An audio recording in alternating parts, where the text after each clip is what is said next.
So I've got a question about the hour pass. I've just started sixth form, and although the majority of my class actually use the hour pass, there are some kids who aren't eligible for it because they've repeated the year. Now, COVID means that a lot more young people are going to repeat the year, and this puts them at a disadvantage, and they have to limit their transport. How would you expand the hour pass scheme so it's accessible to more people, to more young people in particular, of course? To more young people? Well, again, I think that ties in with what I was talking about earlier about just making transport generally more accessible, and being able to take bikes and in particular bikes, but onto buses and onto trams, because that's something that's very key, and that's something that impacts where I am. My son originally started with one school, and there was actually no way to get there, apart from it's a 10-minute drive. To get there by bus was taking something like an hour and 20 minutes. So not even the cost, but actually the practical implications of using public transport were prohibitive. And you know what it's like at the end of the school day to then have to face that coming back in reverse is just, it was just horrific. So I think that it's two things to look at with that. One, we need to make sure that young people can get to education. There's no point saying we think that, we think all these children should be in school and we shouldn't be in lockdown. No, that's an ongoing issue that we need to ensure that people do get there. So I think that that's entirely right. That's something I completely endorse. And if someone is put back, that should be an exception that is built into the scheme, because someone will then be, and it doesn't necessarily matter whether it's COVID, it will also potentially impact on very late summer babies that could be in a different year to where they might go. That's something that could impact just across the board. So I think that needs to be looked at, and the scheme needs to encompass anyone who is in full-time education. But also we need to look at whether transport works for people traveling to school. And so predominantly to me, that ties back in with the cycling.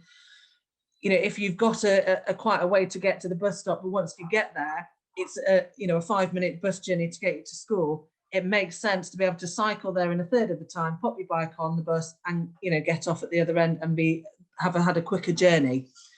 And that's something we need to look at as well, is it's not just cost, it's time, it's just levels of exhaustion. It's, it's all of those things in, it together. But no, absolutely no one should be disadvantaged financially from attending a place of education.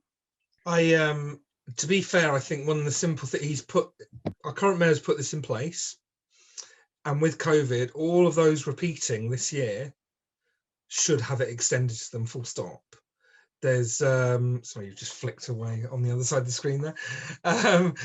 All of them should have it extended for the next year until they complete their studies.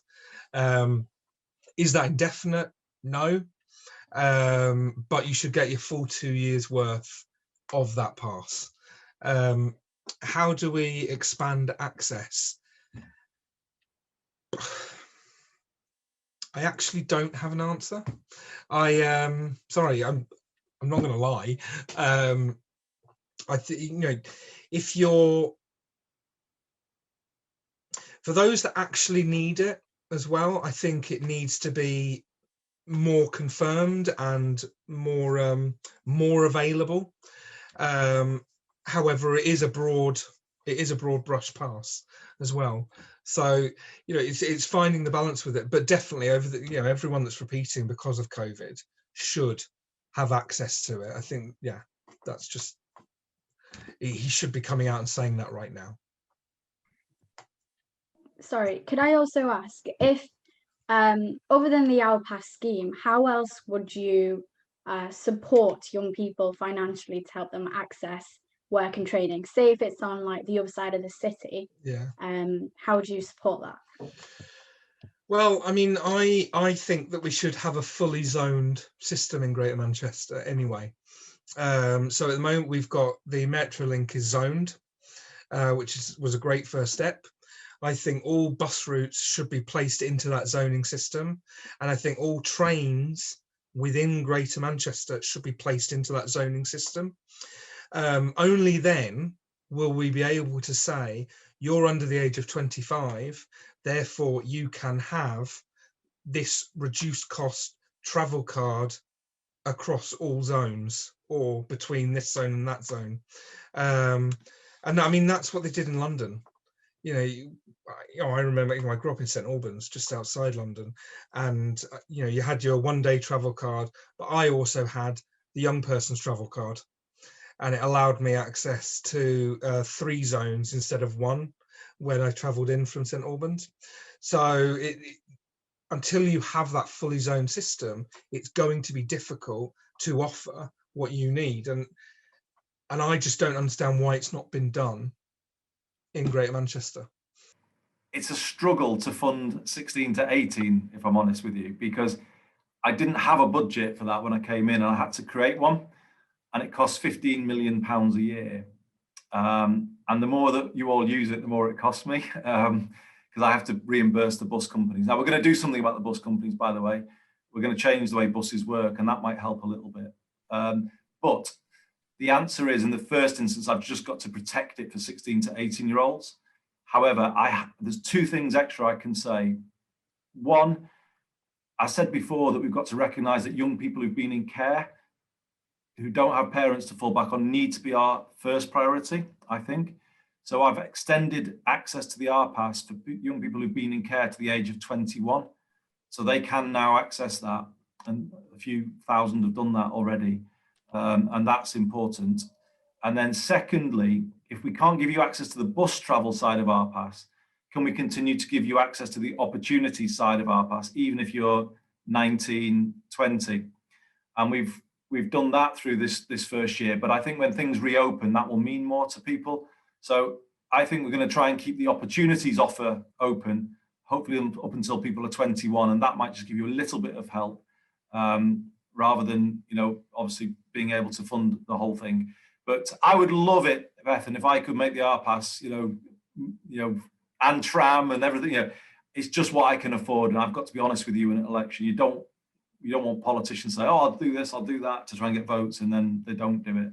So the R-Pass is hard enough to fund, if I'm honest with you, but I am committing to keep it because I'm really proud of it, to be honest. Amazing. As a follow-up question, how are you going to support young people if they can't even get around the city? So like the young people who can't access our pass, is there any other schemes or ideas you've got that will support young people? We're bringing through a bike hire scheme later this year. So that will hit the ground later in 2021. And we are looking at how we can incentivize young people to use it. So that's one thing that I'm looking at. Obviously, tram is half price, but that is something I control a bit more and can potentially go further on it. So, again, I'm looking at tram. Overall, we are, as I was saying before, looking to reform the public transport system in Greater Manchester, bringing the buses under public control. They currently operate as a commercial system. And when we bring them under public control, we'll be able to offer young people bus and tram journeys for much lower cost. So, integrating journeys in a different, so you can get much more around the city region more quickly in a more integrated system of the kind you see in London. So I'm really conscious that we need to do more to help people move around the city region. I mean, the last answer is we are building the B network, which is the segregated cycling and walking provision. And obviously, when you make cycling safer by segregating it from the road, I think that opens up bike travel to young people who may not otherwise want to do it.